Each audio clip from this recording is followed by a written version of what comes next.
Selamat pagi teman-teman, saya Septiana Liberty dari kelompok 8 akan membawakan materi tentang prosedur pembelian. Selamat pagi, perkenalkan nama saya Jody Hartono. NIM saya 181042643 Saya berasal dari kelas akuntansi pagi D semester 4. Di sini saya akan menjelaskan sistem aktivitas tetap. Perkenalkan, nama saya Yuvensiana Rina, NIM 181042641. Baik, di sini saya akan menjelaskan prosedur pemrosesan pengkajian. Selamat pagi, perkenalkan nama saya Wilianti, NIM saya 181042646. Di sini saya akan menyampaikan materi mengenai siklus pengeluaran kas. Assalamualaikum warahmatullahi wabarakatuh. Selamat pagi Pak. Perkenalkan, nama saya Muhammad Guntur, NIM 181042643 kelas akuntansi pagi D. Di sini saya menjelaskan tentang bagian siklus pengeluaran. Baiklah, di sini saya akan menjelaskan tentang pengertian siklus pengeluaran. Siklus pengeluaran atau spending cycle atau expenditure cycle adalah rangkaian kegiatan bisnis dan operasional pemrosesan data terkait yang berhubungan dengan pembelian serta pembayaran barang dan jasa. Siklus pengeluaran ini melibatkan beberapa aktivitas yang berhubungan dengan pembelian bahan mentah, persediaan barang-barang dan jasa, dan kegiatan ini termasuk mengidentifikasikan dan mendokumentasikan semua pengeluaran uang, menyiapkan order pembelian, dan menerima kiriman barang catatan persediaan. Adapun tujuan siklus pengeluaran yaitu memastikan bahwa seluruh barang dan jasa dipesan sesuai keperluan, menerima seluruh barang yang dipesan dan memverifikasi bahwa barang tersebut adalah valid dan benar, menjaga barang tersebut sampai dibutuhkan, memastikan bahwa faktur yang berhubungan dengan barang dan jasa adalah valid dan benar, mencatat dan mengklarifikasikan pengeluaran secara cepat dan tepat, memfoskan kewajiban dan pengeluaran kas ke dalam perkiraan pemasok yang tepat di dalam buku besar utang usaha, memastikan bahwa seluruh pengeluaran kas berhubungan dengan pengeluaran yang sudah diotorisasi, dan menyiapkan seluruh dokumen dan laporan manajerial yang diperlukan yang berhubungan dengan barang atau jasa yang diperoleh. Dan fungsi siklus pengeluaran ini meliputi atau mengetahui kebutuhan akan barang tersebut, menempatkan pesanan menerima dan menyimpan barang, memastikan validitas kewajiban pembayaran, menyiapkan pengeluaran kas, mengolah utang usaha, memfoskan transaksi keuangan dan laporan manajemen yang diperlukan, menyiapkan laporan keuangan, laporan manajemen yang diperlukan. Prosedur pembelian. Bagian yang terkait dengan sistem pembelian. Yang pertama, bagian gudang. Bertanggung jawab untuk undangan permintaan dengan posisi persiapan yang ada di gudang dan juga bekerja untuk menyimpan barang yang telah diterima oleh fungsi penerimaan. Yang kedua, bagian pembelian. Fungsi ini bertanggung jawab untuk terima informasi tentang harga barang, menentukan pemasok yang dipilih dalam pengadaan barang, dan dikeluarkan memesan pembelian kepada pemasok yang telah dipilih. Bagian penerimaan. Fungsi ini bertanggung jawab untuk melakukan pemeriksaan terhadap adaptasi jenis, mutu, dan kuantiti sebagai barang yang diterima dan pemasok untuk menentukan barang bisa diterima atau tidak oleh perusahaan. Bagian 4. Bagian akuntansi yaitu fungsi akuntansi yang terkait dalam transaksi pembelian adalah fungsi pencatat habis yang bertanggung jawab atas pencatatan transaksi pembelian ke dalam daftar bukti kas keluar dan juga untuk melayani arsip dokumen sumber atau bukti kas keluar. Yang kerja catatan habis dan fungsi pencatatan persiapan bertanggung jawab atas pencatatan harga pokok penerimaan yang dibeli ke dalam kartu persiapan. Dengan kata berbaring, fungsi ini bertanggung jawab atas pencatatan habis dan pencatatan persiapan.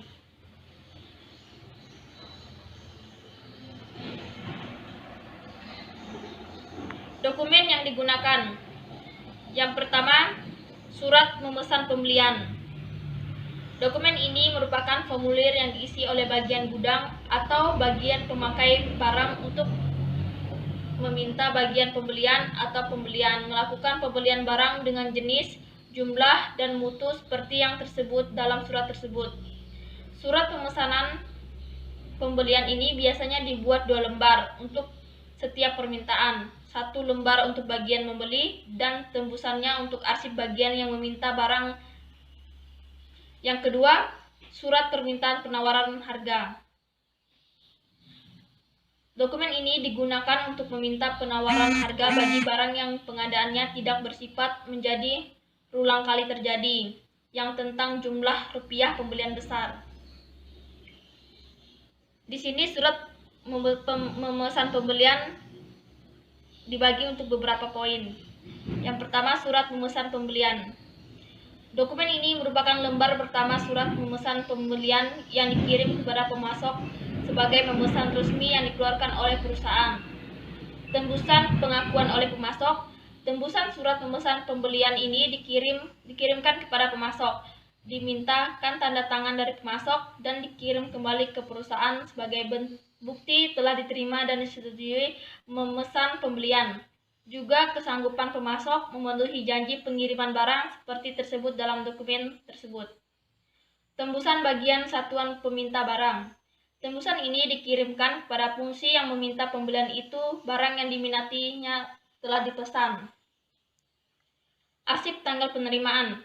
Tembusan surat memesan pembelian ini duduk oleh fungsi pembelian menurut tanggal penerimaan barang yang diharapkan sebagai dasar untuk diadakan tindakan menjawab jika barang tidak datang pada waktu yang telah memesan. Arsip pemasok. Tembusan surat memesan pembelian ini duduk oleh fungsi pembelian menurut nama pemasok sebagai dasar untuk mencari informasi tentang pemasok. Tembusan fungsi penerimaan. Tembusan surat memesan pembelian ini dikirim ke fungsi penerimaan sebagai otorisasi untuk menerima barang yang sejenis, spesifikasi, mutu, kuantitas, dan supplier seperti yang ditetapkan dalam dokumen tersebut. Tembusan fungsi akuntansi. Tembusan surat memesan pembelian ini dikirim ke fungsi akuntansi sebagai salah satu dasar untuk mencatat sisa yang timbul dari transaksi pembelian.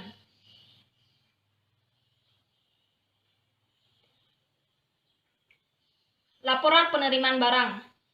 Dokumen ini dibuat oleh fungsi penerimaan untuk menunjukkan bahwa barang yang telah diterima dari supplier telah memenuhi jenis, spesifikasi, mutu, dan kuantitas seperti yang ditetapkan dalam surat pemesan pembelian. Yang kelima, surat perubahan memesan pembelian. Dokumen ini kadang-kala diperlukan untuk dilakukan perubahan terhadap isi surat pemesan pembelian yang sebelumnya telah dikeluarkan. Perubahan tersebut dapat terdiri perubahan kuantitas, jadwal penyerahan barang, spesifikasi, penggantian atau substitusi, atau hal yang memang dengan perubahan desain bisnis. Keenam, bukti kas keluar. Dokumen ini dibuat oleh fungsi akuntansi untuk dasar pencatatan transaksi pembelian. Dokumen ini juga bekerja sebagai hal perintah kunjungi untuk pembayaran habis kepada pemasok dan yang sekaligus bekerja sebagai surat pemberitahuan kepada kreditur tentang maksud pembayaran.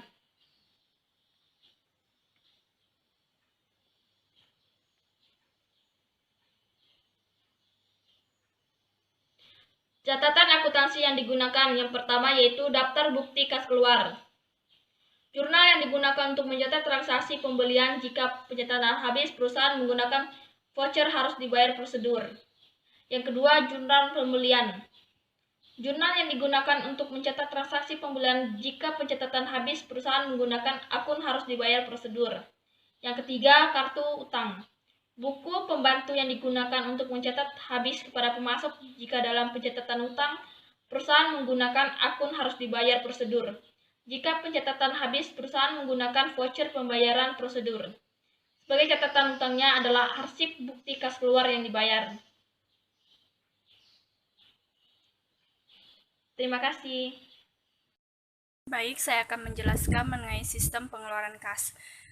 Pengertian dari sistem pengeluaran kas merupakan proses di mana kas akan dikeluarkan pada saat terjadinya pembayaran kewajiban yang dihasilkan ketika terjadinya kegiatan pembelian.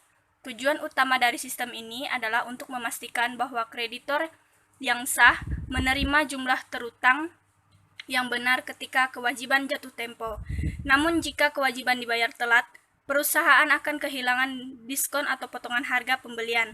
Contohnya misalnya seperti kita membeli sebuah alat elektronik dengan syarat 2/10 N/30. Jika kita membayar lunas sebelum hari ke-10, dihitung dari hari pembelian, maka kita akan mendapatkan potongan harga sebesar 2%. Namun jika lewat dari hari ke-10, maka kita tidak akan mendapatkan potongan harga sebesar 2%. Lalu dokumen yang digunakan dalam sistem akuntansi pengeluaran kas ini ada berupa bukti kas keluar, cek, dan permintaan cek. Bukti kas keluar adalah tanda bukti bahwa perusahaan telah mengeluarkan uang tunai seperti pembelian tunai, pembayaran hutang, atau pembayaran lainnya. Sedangkan cek merupakan salah satu sarana yang digunakan untuk menarik atau mengambil uang di rekening giro.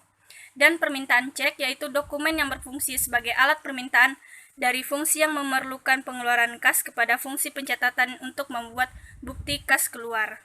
Jadi, jika kita ingin membuat bukti kas keluar, kita harus mempunyai catatan dari bukti permintaan cek.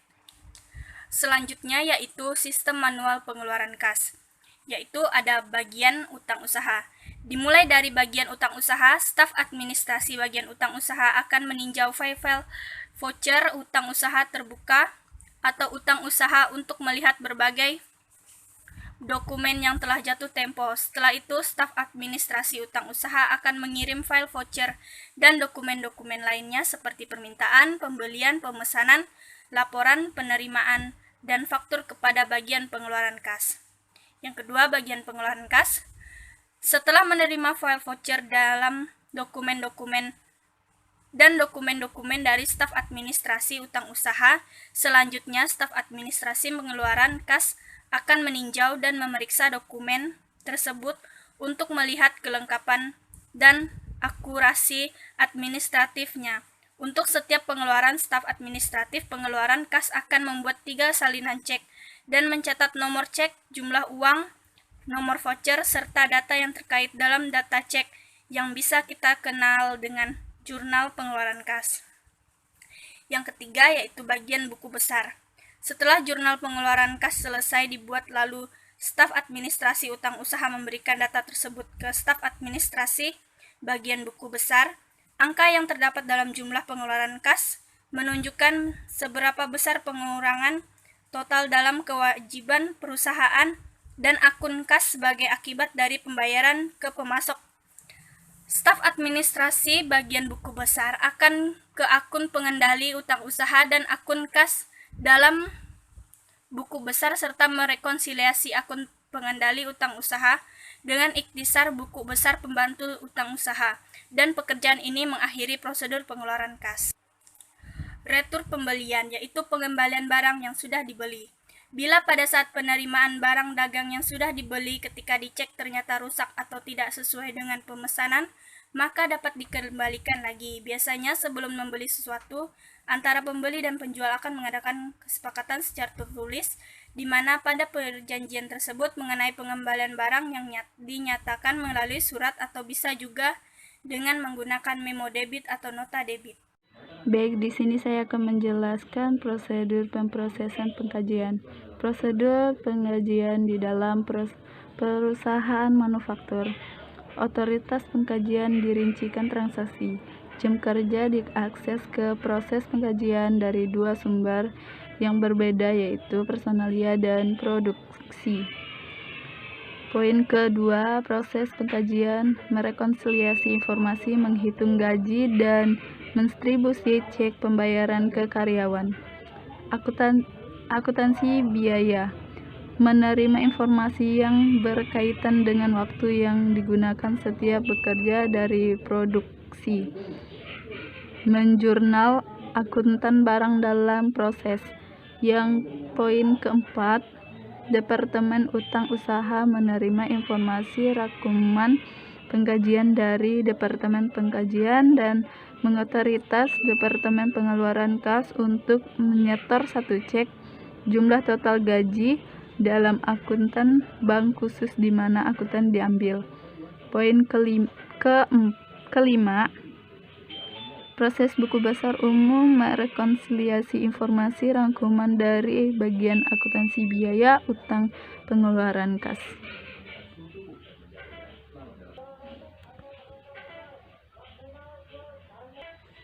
Sistem pengkajian manual. Personalia departemen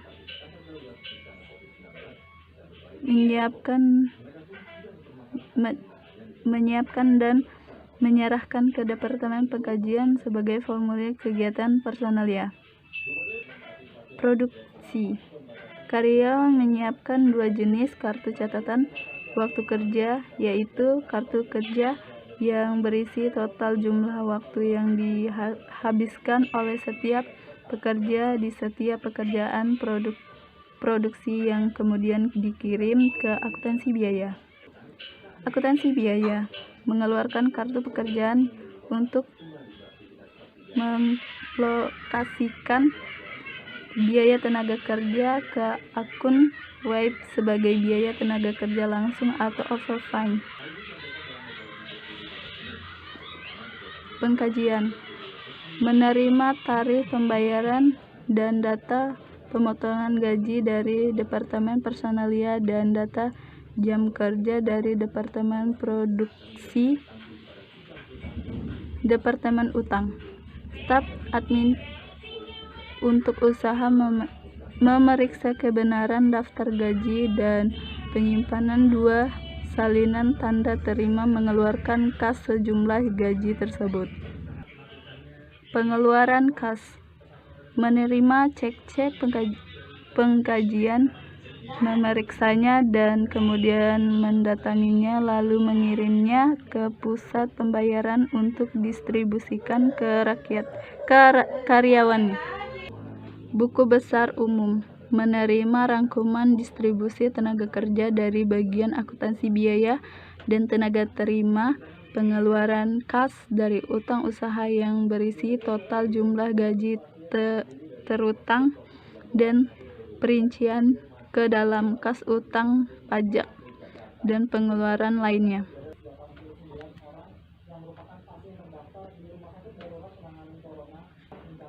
Sistem pengkajian berbasis komputer.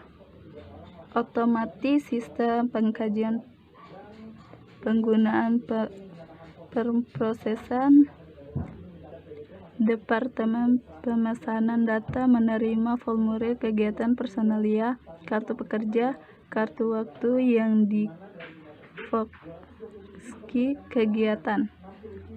Program komputer back melakukan pencatatan secara terperinci, penulisan cek dan fungsi buku besar umum, yaitu ada 5 yang personalia melakukan perubahan dalam file karyawan secara real time melalui terminal, termaksud penambahan karyawan baru, menghapus karyawan yang sudah tidak bekerja, perusahaan jumlah keluar karyawan, perusahaan pemotongan gaji, dan perusahaan status pekerja.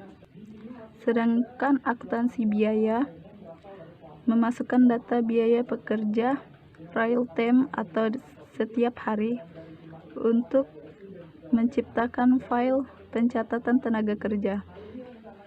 Sedangkan yang penjaga waktu jika menerima waktu yang sudah disetujui dari supervisor pada tab akhir minggu, Departemen Pengutang membuat file kehadiran. Sedangkan perprosesan data tugas dilakukan dalam proses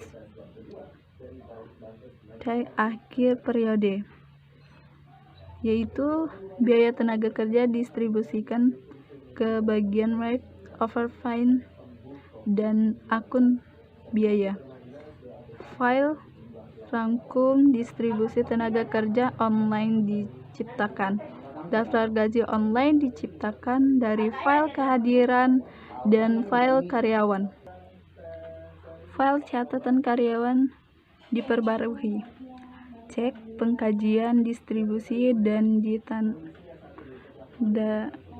datangi. File buku pengeluaran diperbaharui dalam satu. Cek disiapkan untuk data yang akan ditransfer ke akun dana gaji. Data akhir pemrosesan sistem tersebut menerima file rangkum distribusi tenaga kerja dan file bukti pengeluaran dan memperbaharui file buku besar umum. Yang terakhir, implikasi pengendalian. Sistem berbasis komputer pasti menghasilkan catatan yang memadai untuk verifikasi independen dan tujuan audit akhirnya mengendalikan harus desain untuk melindungi akses yang tidak diotorisasi ke file data dan program komputer. Baik, hanya ini penjelasan yang saya sampaikan. Saya ucapkan terima kasih. Sistem aktiva tetap atau biasa disebut fixed asset adalah properti pabrik dan peralatan yang digunakan dalam proses bisnis yang relatif permanen, seringkali secara kolektif mencerminkan investasi keuangan besar perusahaan. Tujuan spesifik dari sistem aktiva tetap: memproses akuisisi tetap ketika diperlukan dan sesuai dengan persetujuan dan prosedur manajemen formal. Yang pertama di sini ada mempertahankan catatan akuntansi yang memadai dari akuisisi biaya, deskripsi dan alokasi fisik aktiva dalam organisasi. Yang kedua, mempertahankan catatan deskripsi yang akurat untuk aktiva yang dapat disesuaikan dengan metode-metode yang wajar. Selanjutnya, menyediakan informasi bagi pihak manajemen yang dapat membantu merencanakan investasi aktiva tetap di masa yang akan datang. Yang terakhir, mencatat penghapusan aktiva tetap dengan benar. Di sini ada logika sistem aktiva tetap.